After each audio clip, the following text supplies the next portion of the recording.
இந்திய விமானப்படையினுடைய சாகச நிகழ்ச்சி நாளை காலை, அதாவது ஞாயிற்றுக்கிழமை காலை 11 மணிக்கு நம்மளுடைய மெரினா கடற்கரையில நடைபெற இருக்கிறது.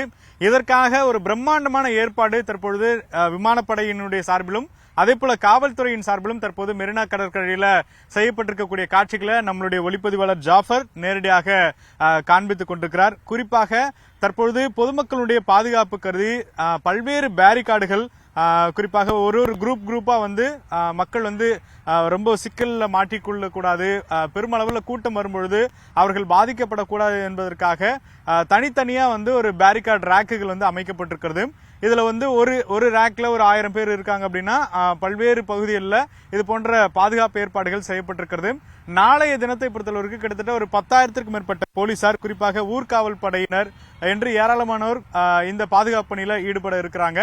பல்வேறு இடங்கள்ல டவர் கோபுரங்கள் என்று சொல்லக்கூடிய உயர் கோபுரங்கள் அமைக்கப்பட்டு அங்கிருந்து பொதுமக்களுடைய பாதுகாப்பை தொடர்ச்சியாக காவல்துறையினர் கண்காணிக்க இருக்கிறார்கள். அது மட்டும் இல்லாமல் கிட்டத்தட்ட லட்சக்கணக்கான மக்கள் மெரினா கடற்கரையில் நாளை ஒன்று கூட இருக்கக்கூடிய நிலையில தொடர்ச்சியாக பல்வேறு குப்பைகள் இங்க வந்து கொட்டுவதற்கு வாய்ப்பு இருக்கிறது. கொண்டு வரக்கூடிய அந்த வாட்டர் கேன்ஸ் இதெல்லாம் வந்து அங்கங்கே சிதறடிக்கக்கூடிய வாய்ப்பு இருக்கிறது. எனவே பல்வேறு இடங்களில் தற்போது குப்பை தொட்டிகள் வைப்பதற்கான ஏற்பாடுகள் தொடர்ச்சியாக செய்யப்பட்டிருக்கிறது.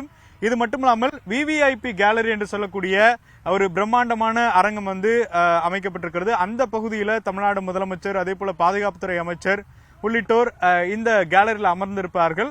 அது மட்டுமில்லாமல் விமானப்படை துறையினுடைய அதிகாரிகள், அது மட்டுமில்லாமல் ஆர்மி, நேவி, கோஸ்ட்கார்டு உள்ளிட்ட பல்வேறு துறையினுடைய ஆபீசர்ஸ், அவர்களுடைய சிறப்பு விருந்தினர்கள் இந்த கேலரியில அமர்ந்திருப்பார்கள். இந்த குறிப்பாக விவேகானந்தர் இல்லத்தினுடைய அந்த எதிர்ப்புற பகுதியில் தான் இந்த சாகச நிகழ்ச்சிக்கான முக்கியமான அந்த பகுதியாக கருதப்படுகிறது. இங்கிருந்து நீங்கள் சுமார் ஒரு 2 கிலோமீட்டர் அளவிற்கு மக்கள் வந்து இந்த பகுதியில ஒன்று கூடுவார்கள்னு உழைப்பாளர் சிலையிலிருந்து சரியாக நம்ம லைட் ஹவுஸ் வரைக்கும் மக்களுடைய கெப்பாசிட்டி இந்த பகுதியில பெருமளவில் இருக்கும். அதே போல நீங்க பட்டினம்பாக்கம் வரைக்கும் நமக்கான அந்த வியூ பாயிண்ட் வந்து கொடுக்கப்பட்டிருக்கிறது. அதாவது 3.9 கிலோமீட்டர் சொல்லக்கூடிய அளவிற்கு இந்த கடற்கரையினுடைய பகுதி முழுவதுமே நீங்க சாகச நிகழ்ச்சிகளை பெருமளவில் பார்க்கலாம். சோ அந்த வகையில தொடர்ச்சியாக பல்வேறு பாதுகாப்பு ஏற்பாடுகள் நாளைய தினத்தை பொறுத்தளவிற்கு பல போக்குவரத்து மாற்றங்கள், குறிப்பாக இந்த காமராஜர் சாலையை நீங்க முழுமையாகவே பயன்படுத்த முடியாது. அதாவது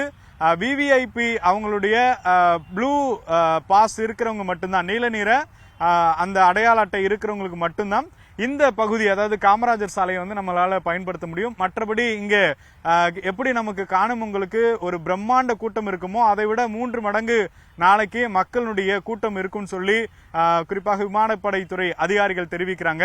இதன் காரணமா இந்த இடத்துல பல்வேறு பாதுகாப்பு ஏற்பாடுகள், காமராஜர் சாலையில வாகனங்களுக்கு அனுமதி கிடையாது. அது மட்டும் இல்லாமல் கிட்டத்தட்ட ஒரு 10க்கும் மேற்பட்ட பார்க்கிங் ஏரியாக்கள் கொடுக்கப்பட்டிருக்கிறது. எனவே அதன் அடிப்படையில் பொதுமக்கள் இந்த தகவல்களை முழுமையாக தெரிந்து கொள்ள வேண்டும். இன்னொரு விஷயம், தொடர்ச்சியாக இந்த பகுதியில வரக்கூடிய மக்கள் கடுமையான வெயில் இருக்கிற நேரம் ஒரு 11 மணியிலிருந்து 1 மணி அப்படிங்கிறது மெரினா கடற்கரை எப்பொழுதுமே அதிகமான ஒரு வெப்பத்தை பார்க்கக்கூடிய நேரம். அந்த நேரத்தில் இந்த சாகச நிகழ்ச்சிகள் நடைபெறுவது அப்படிங்கிறது ஒரு முக்கியமான நிகழ்வு அப்படின்றதுனால கையில உங்களுடைய குழந்தைகளை பாதுகாக்கக்கூடிய வகையில குடிநீர் பாட்டில் எடுத்துங்க, கொடை எடுத்துங்க, கண்ணாடி எடுத்துங்க, கேப் எடுத்துங்க. இது எல்லாமே வந்து ஒரு முக்கியமான ஒரு இதுவா இருக்கும். அது மட்டும் இல்லாமல் நீங்க எங்க வண்டி வந்து பார்க் பண்றீங்க அப்படின்றத ரொம்ப ஞாபகம் வச்சு ஒரு புகைப்படம் கூட எடுத்துங்க. ஏன்னா இங்க இருந்து நீங்க புறப்பட்டு போகும்பொழுது உங்களுடைய செல்போன்ல வந்து டவர் இருக்கிறது கொஞ்சம் சிக்கலா இருக்கும். ஏன்னா கிட்டத்தட்ட ஒரு பல லட்சம் மக்கள் இந்த பகுதிக்கு வருவாங்க அப்படின்றதுனால நீங்க கையில இதெல்லாம் வந்து கண்டிப்பா எடுத்துட்டு வாங்க. அது மட்டும் இல்லாம எங்க பார்க்கிங் விடுறோம் அப்படின்றத நல்லா ஞாபகம் வச்சுக்கோங்க. உங்களுக்கு போலீசார் நிறைய அட்வைஸ் கொடுப்பாங்க. ஸோ அதையெல்லாம் கரெக்டா நீங்க ஃபாலோ பண்ணி நீங்க வந்து இந்த பகுதிக்கு உள்ள வாங்க. அதே போல கூட்ட நெரிசல் நிறைய இருக்கக்கூடிய நேரத்துல பீச்சுக்குள்ள வந்து போகக்கூடாது. ஏன்னா வந்து அப்படியே இந்த கூட்ட நெரிசலோட கடல்ல வந்து அலையில சிக்கக்கூடிய வாய்ப்பு இருக்கு. எனவே அதற்கான தடுப்பு வேலிகளும் அமைக்கப்பட்டிருக்கு. கட்டாயமா நீங்க எடுத்துட்டு வர வேண்டியது கையில வந்து கொடை எடுத்துக்கணும், அதே போல கேப் எடுத்துங்க, கட்டாயம் வந்து ஒரு கூலிங் கிளாஸ் வந்து எடுத்துக்கிட்டா அதுவும் சேஃப். அதே போல வந்து வாட்டர் கேன், தண்ணி வந்து ஒரு குறைஞ்சபட்சம் ஒரு 2 லிட்டர் அப்படிங்கிறது கண்டிப்பா தேவைப்படும். ஒரு 2 மணி நேரத்துக்கே அது வந்து போதிய அளவு குறைவா தான் இருக்கும். ஸோ 2 லிட்டர் பாட்டில் அப்படிங்கிறது மஸ்டா எடுத்துக்கோங்க. ஏன்னா நீங்க வரும்பொழுதே ஒரு 10 o'clock இங்க ரீச் ஆகிறதுக்கு ட்ரை பண்ணீங்கன்னா தான் இங்க இருக்கக்கூடிய அந்த கிரௌடோட நீங்க ஈஸியா வந்து உள்ள கொஞ்சம் முன்னும் ஃபார்வர்டா வர முடியும்.